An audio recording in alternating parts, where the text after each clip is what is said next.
This video is brought to you by Blessed Be God Boutique, maker of Catholic fashionable apparel, handmade accessories, and more. The Vatican is preparing for a Jubilee Year of Holiness, dedicated to, among other things, ecumenism and how great Vatican II was. Yeah, this is part of the larger push to teach all the wonders and benefits of the greatest council ever, and the spirit it unleashed that upended the Church and Western civilization to those of us who are resistant to its novelties. Francis is all in on the council, which makes sense since he is quite literally the living, breathing embodiment of that spirit that upended civilization and the Church, the so-called spirit of Vatican II. The Vatican is so dedicated to this project of saving their revolution in the Church that they are dedicating a Jubilee year to teaching that council to the faithful. Which begs a question. If that council was so great, and if it bore such wonderful fruits, why do you need to repeatedly tell us how great it was? That problem didn't happen with the Council of Trent, or Nicaea, or Chalcedon, or the rest. Yes, some councils have messy consequences or side effects, such as Chalcedon or Vatican I, which led to some groups going into either formal or quasi-schism with Rome, but Vatican II was something else entirely, and usually you don't have to sell councils of the Church to the laity like this 60 years after they've closed. So what gives this time? Let's examine that question today. Our story comes from cath.net, which is, it's like a slightly more moderate German version of LifeSite News. They ran this headline: Preparations for Holy Year 2025 are in full swing. The article is in German, but I am using a functional translation here for it to make sense. The Jubilee year is dedicated to the universal call of holiness, which is probably the best thing, maybe the only really good thing to come out of Vatican II, but it's also dedicated to that council itself, as well as to ecumenical dialogue. And it hasn't occurred to anyone that you can't have a universal call to holiness and a celebration of schismatic groups and their heresies at the same time. Ecumenical dialogue is the enthronement of lukewarmness in the Church, and by definition, the holy are not lukewarm. So you can't have a universal call to holiness from something that also calls for ecumenical dialogue and to stop telling the mean truth to groups that can't possibly offer salvation. Do you see the problem here? But the Jubilee year will also be the year that the Vatican really pushes its re-education of the faithful in accepting Vatican II and all of its wonderful fruits, because that, of course, makes any sense for a Jubilee year. It's just a weird thing to do in a Jubilee year, and I'll go over and define what a Jubilee year here is in a moment. From the article, quote, Motto, Pilgrims of Hope. The theme of the Jubilee will also be dedicated to the Second Vatican Council under the motto, Pilgrims of Hope. For this reason, the Vatican published so-called council notebooks. The central contents of the council are described in the 35 booklets. The series is currently available in Italian and Spanish, but will be translated into other languages. At the same time, 2025 marks the 1,700th anniversary of the First Ecumenical Council of Nicaea. In the year 325, the basics of the Christian faith were formulated.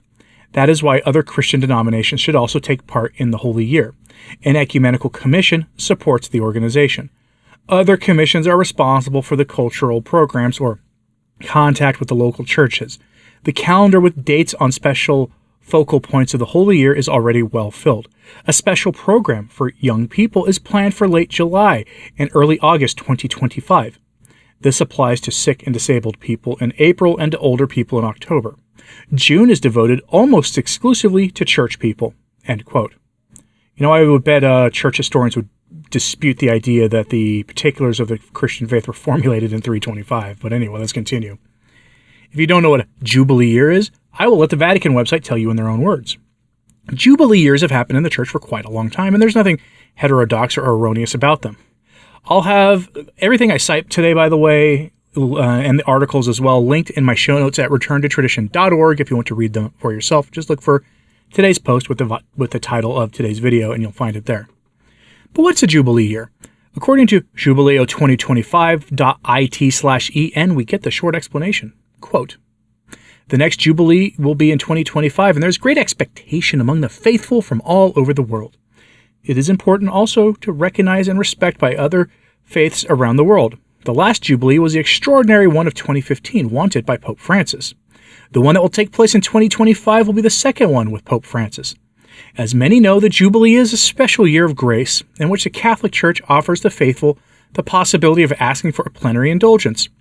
That is, the remission of sins for themselves or for deceased relatives. A Jubilee usually lasts a year and a few days. It begins just before the Christian Christmas and ends the Epiphany of the following year. The most exciting and well-known rite is certainly the opening of the Holy Door. This gate is open only during the Jubilee year, and the four main ones are the major basilicas of Rome: St. Peter, Archbasilica of St. John Lateran, St. Paul outside the walls, and St. Mary Major. The first to be opened is St. Peter's Basilica. The other doors are opened in the following days and remain open until the end of the Jubilee, when they are once again walled up, end quote. Okay, so I remember 2015's Jubilee year that Francis had, and it featured one of the best things he's done in his time running the church into the ground. He had every diocese in the world establish pilgrimage sites that if you visited, you received indulgences with the usual stipulations. I would like to see that happen again, but honestly, tying that to propaganda for Vatican II is more than a little unsettling. Now, according to the USCCB, to participate in the Roman pilgrim sites, you'll need to download an app. Yes, the Vatican is going fully digital with this, which is more than a little annoying. I wonder how pilgrims from developing countries who don't have the means to download an app because they can't afford smartphones will be treated when they try to participate. Or how will just a person too poor to have a reasonably recent smartphone be treated if they try to participate in general, regardless of where they're from? I'd hope Rome will have alternative systems in mind for those in that situation, because usually groups like this are left out of the planning process. The USCCB has published the following on their site.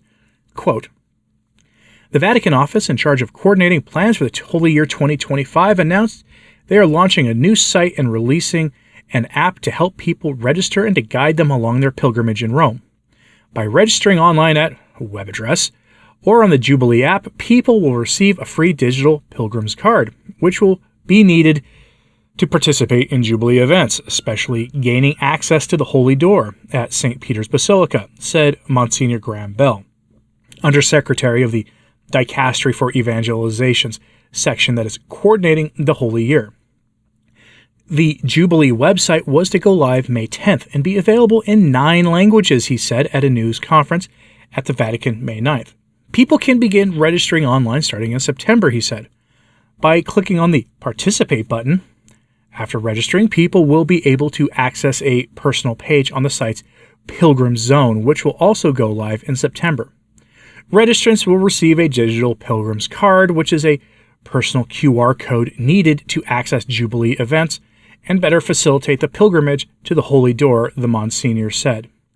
There also will be an option to purchase a service card for a nominal fee to receive special discounts for transportation, lodging, food, and museums during the pilgrimage.